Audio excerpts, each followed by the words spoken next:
Welcome, everybody, to Financial Tangent Episode 6.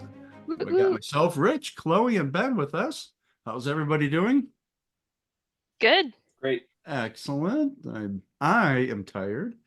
I didn't get back home last night until about 11 o'clock. I was in San Antonio, Texas for a conference this week, early part of this week. So it's good to be back home. It's a good conference, but good to be back home. I don't know if anybody's been to San Antonio or not, but they have a real nice little downtown area with a river walk, and you could walk from your hotel room to the convention center, which is about a half a mile, and you could walk it all along the riverfront, past all these stores and restaurants and stuff. So that was pretty neat.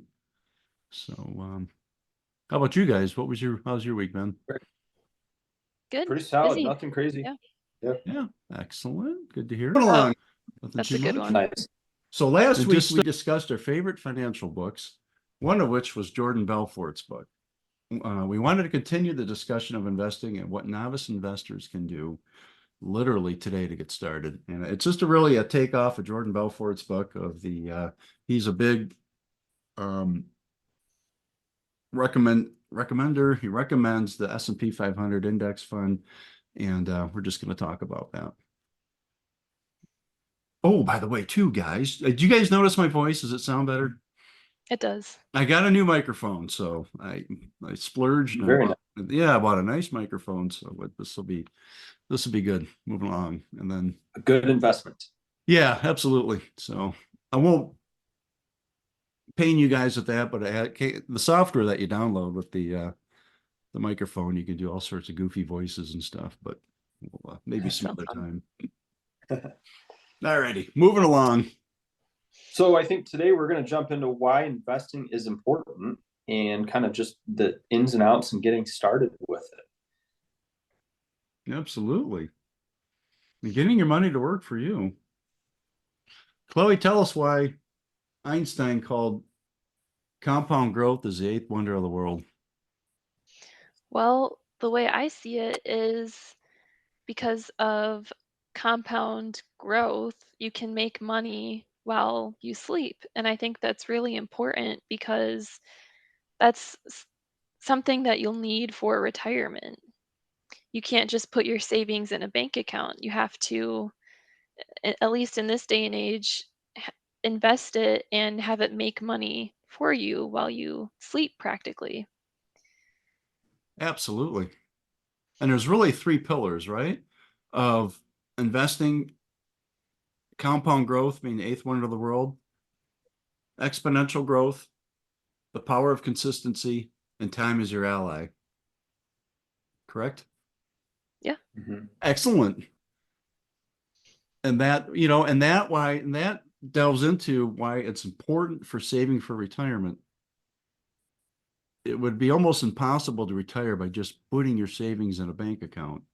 If you saved $150 at zero interest every month from age 25 to 65, you'd have $72,000.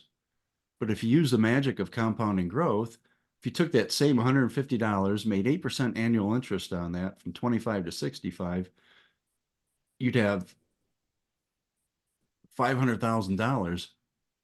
And you invested what? 50,000 of that was what you invested. Yep. 450,000 is your growth of that investment. That's huge, you guys. Mm-hmm.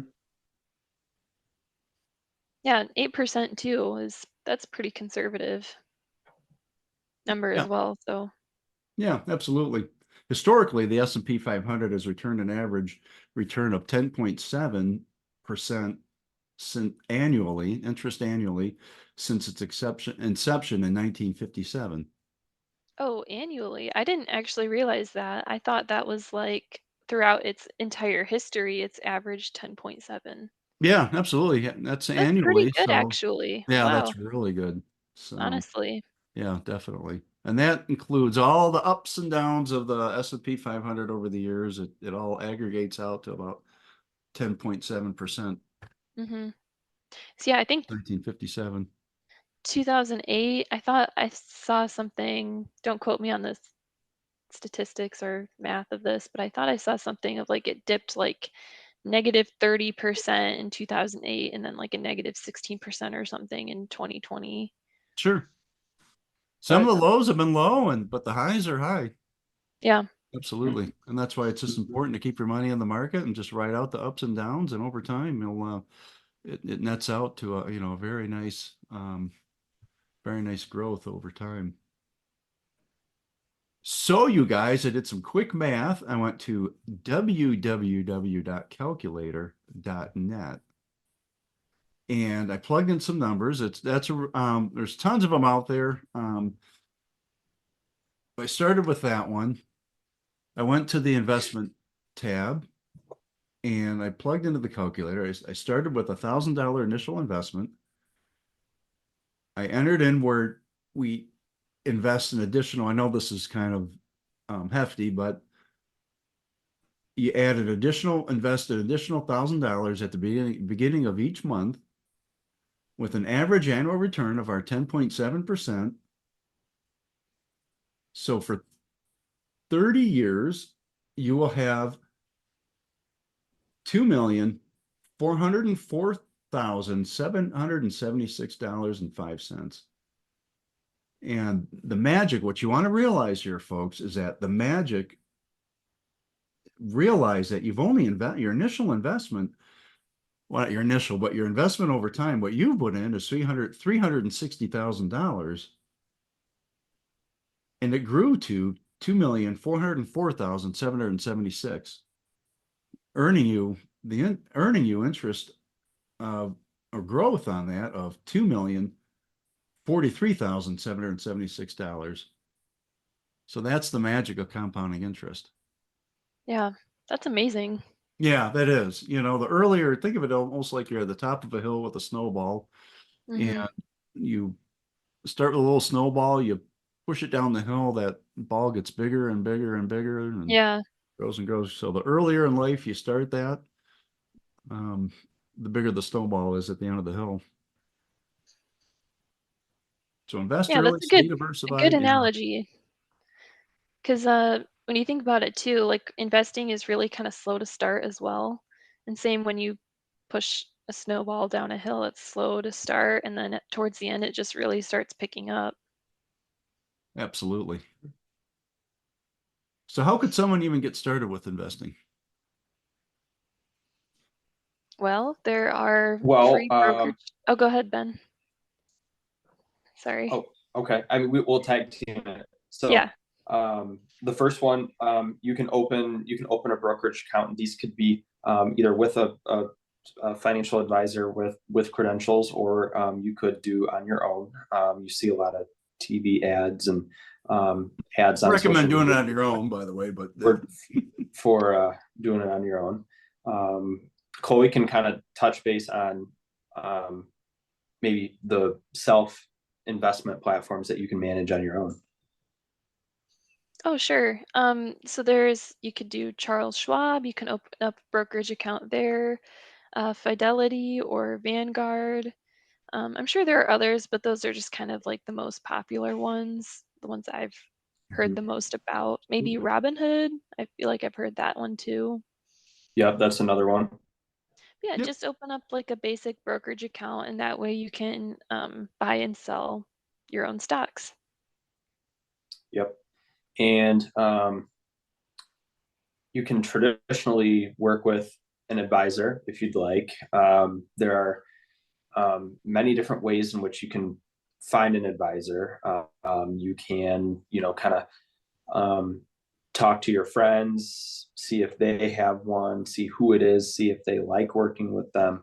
You can, I'm sure there's, different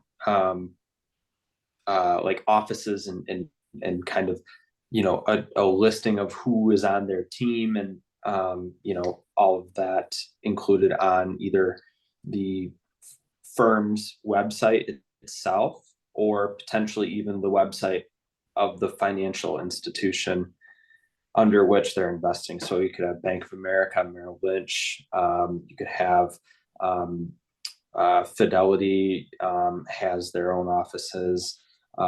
There's like a chain of offices as well through Edward Jones. There are a few others, UBS Financial Services. They're more of like a investment banking company. They're huge.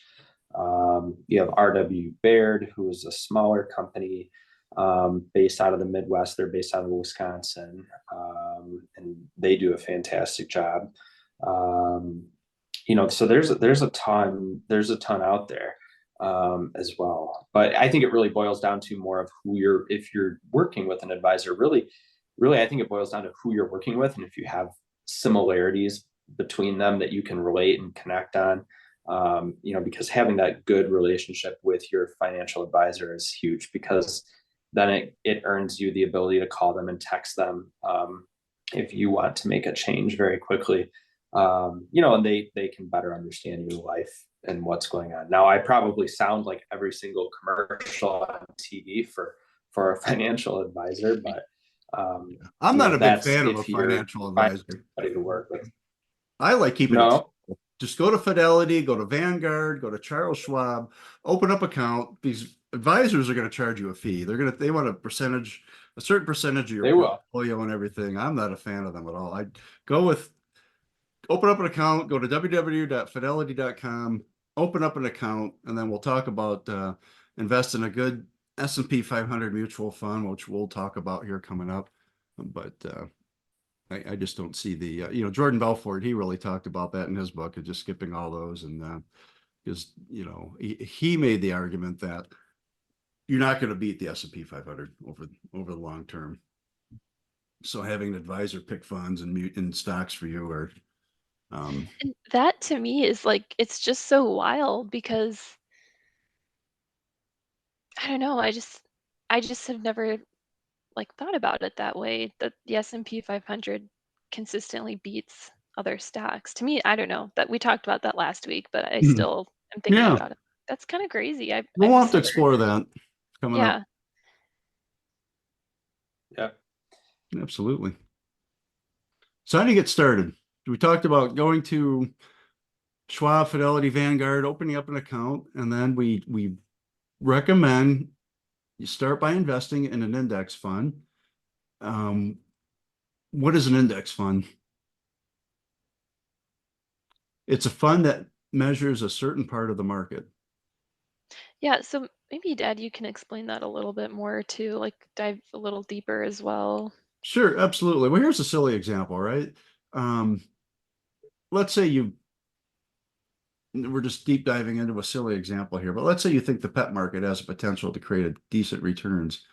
So you want to invest in a mutual company, an index fund that's in the pet market. So we made this symbol up, but you invest in PETX, which is an index fund made up of the top 10 pet brands in the market. This index funds generalizes or tracks the performance of all the pet brands by picking the top brands to invest in. So you invest in PETX and invest in the top 10 pet brand products on the market, in the stock So, market. question, when Mhm. you buy an index fund, are you buying a share of all of those 10 companies? Yes, absolutely.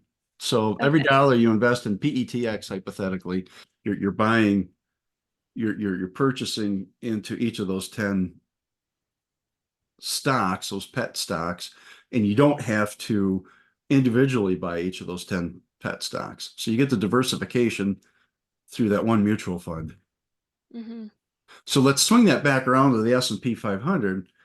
If you wanted to invest in the top 500 stocks in the stock market, there are mutual funds out there that'll do that for you. And it's called the S&P 500 index. And that's the top 500 companies in the market. So you can buy that through Schwab, you can buy that through Fidelity, you can buy that through Vanguard. And that gives you, so every dollar you invest in an S&P 500 index fund, it turns around and invests and buys 500 shares of the top 500 companies. Does that make sense?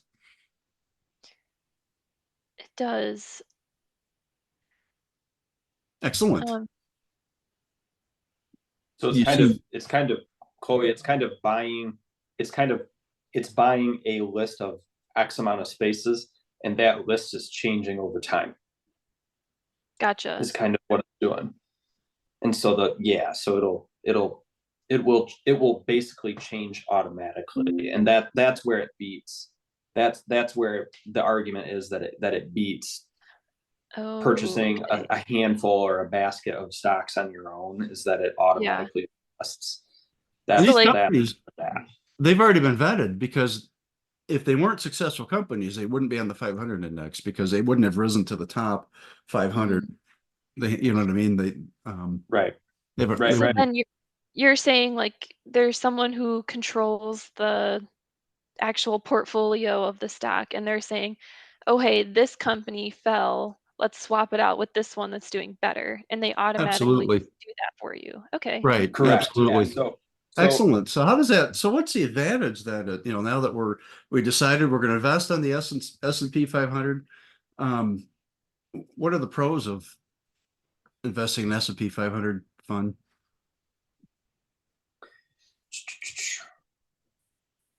Ben kind of touched base on this a little bit, where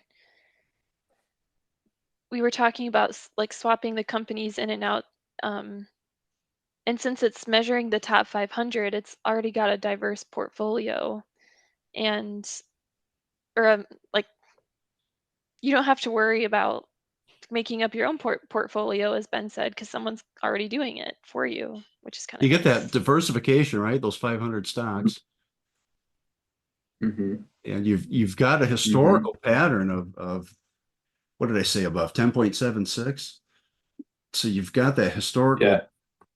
performance of 10.76 over the long term. You've got diversification of 500 stocks, so your risk is has been diversified.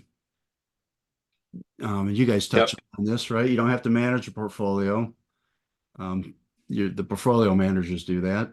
And I just looked up before the podcast, Fidelity's 500 index fund, FXAIX, the cost is 0.01% of your total portfolio. So that's 0.0. So what would that be? 0.0001 times the portfolio, your portfolio value. That's the fee for that fund. Mhm. So,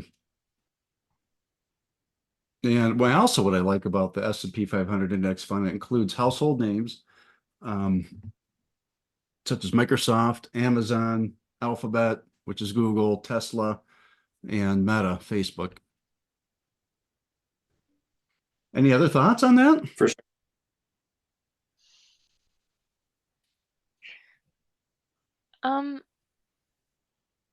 Well, I guess, what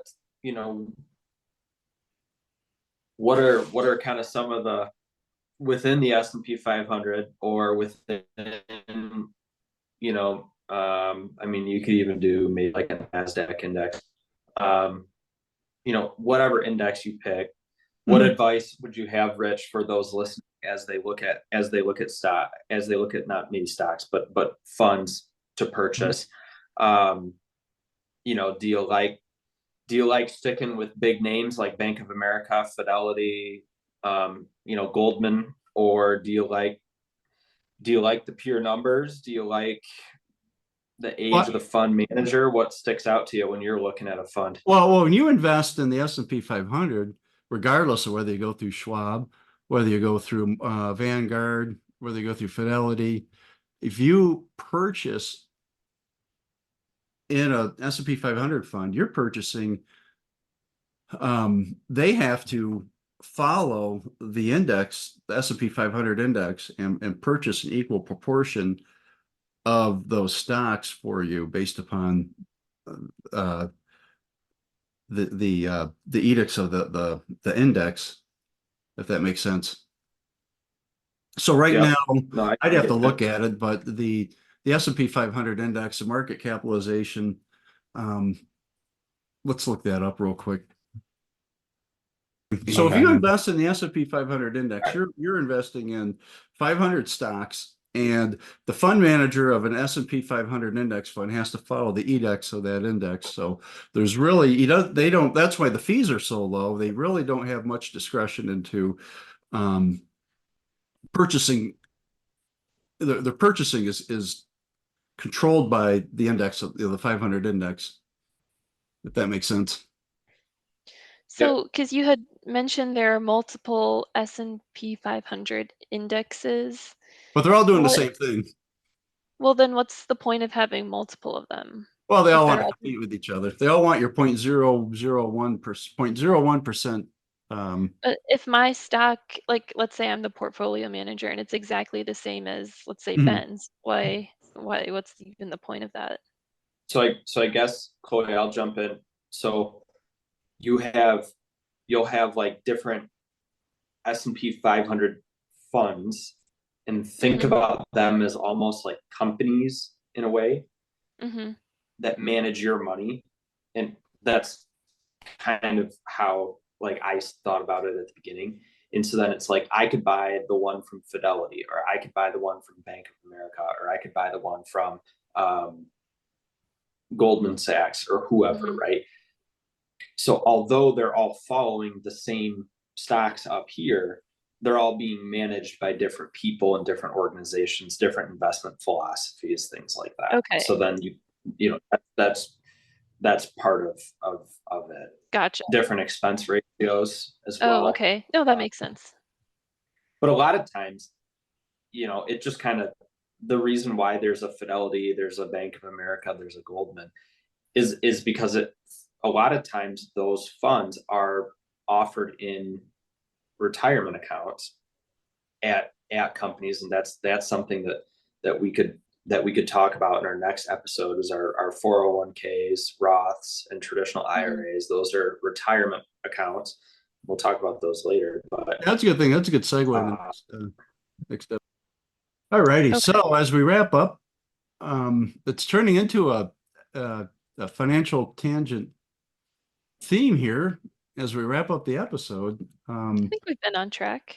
Yeah, absolutely.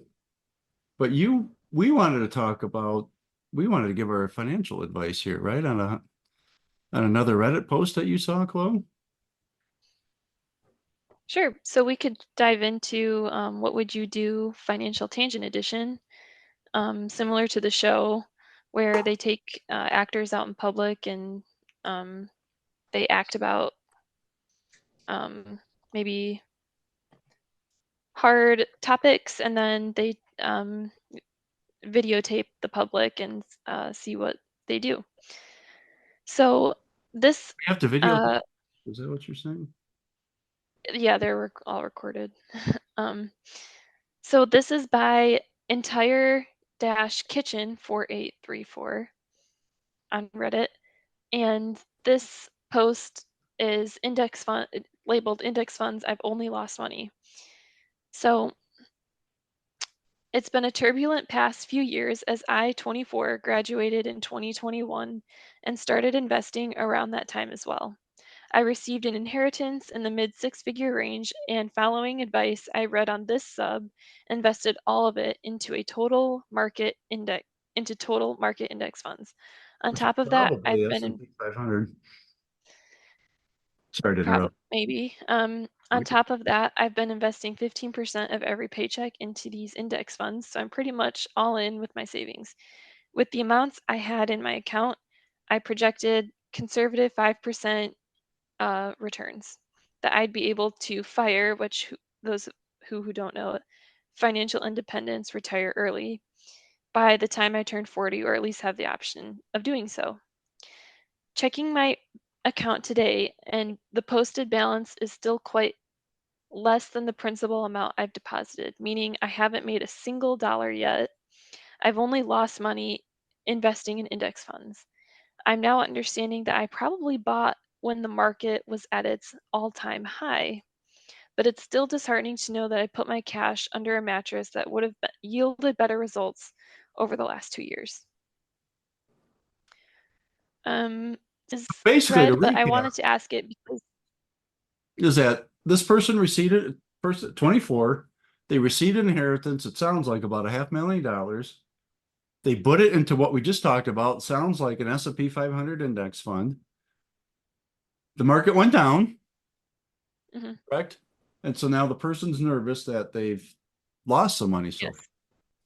So I wanted to interject a question here. It's not in the thread, but I thought this would be a good question that I think a lot of people would have in this situation is, and I know what your answers would be, but for the audience, do you pull your money out or do you keep it in?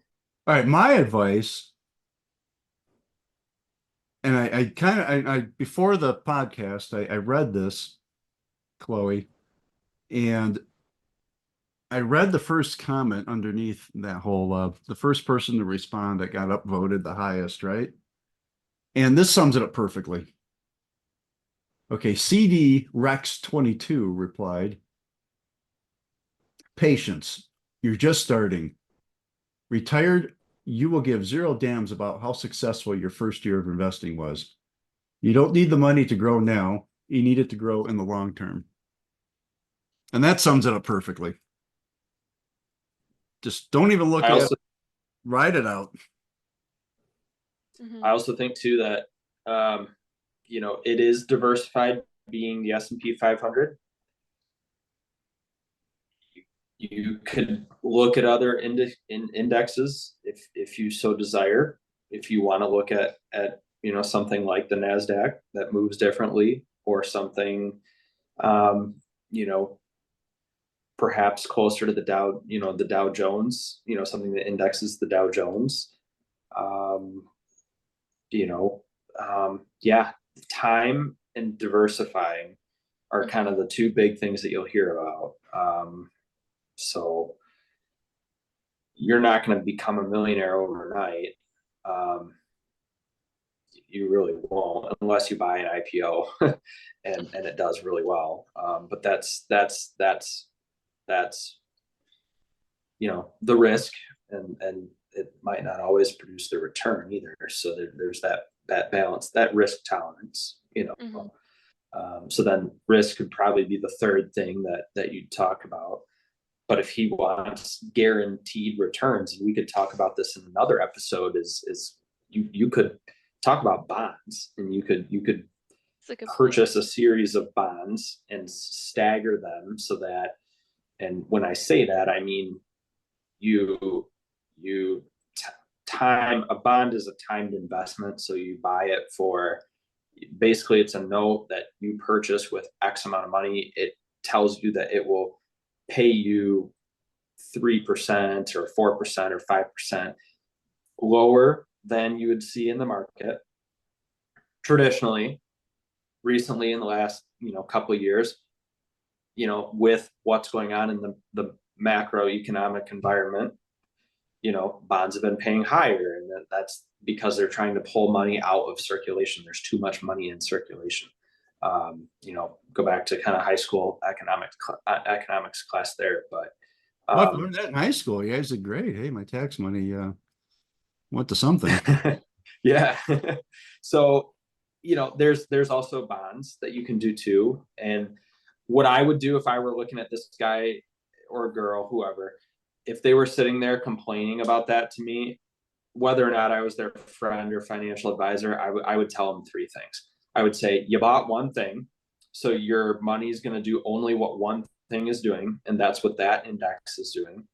Mm-hmm. You're not giving it, I think, a fair amount of time. But also, yeah, I mean, it really is, it's kind of, I personally just, I don't know. I like to diversify. I like to purchase different stocks, and I like to purchase different funds and watch them and see what they do. But your index is good. You're gonna I like to watch shares. You're gonna get 500 companies with an S&P 500, though. I mean, for me, that's diversification right there. No, you could do some more. We could talk about some other indexes in a future episode and stuff too, because they're, absolutely. Yeah. What do you think, Chloe? What's your What would you tell this person if they came to you? I would say if it's in an index fund, just assuming S&P 500 and they bought it at an all-time high, then it's expected that it's going to go down some and that I would just ride out the storm. Because if you pull your money out when the market is low, you miss the returns when the market comes back up. Yep. So Absolutely. you might be thinking, oh my gosh, I'm losing money, but you're losing more money by pulling it out because you're not getting those returns. Because they could pull it out and that could be at the bottom. And then Right. the market starts going, Yep. the market goes up and your money's sitting in a money market account. You've lost out on that growth. Yeah. Oops.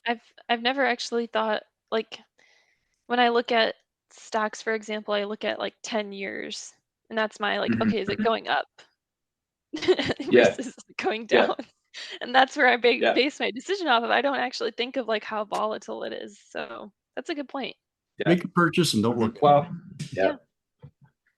Well, excellent, you guys. Very good. I think we all agree that that person should just kind of just not look at it, wait it out because it's going to go back up. So, all right, you guys, great episode. I think we covered a lot of ground. Any final Yeah. thoughts? Yeah. All righty.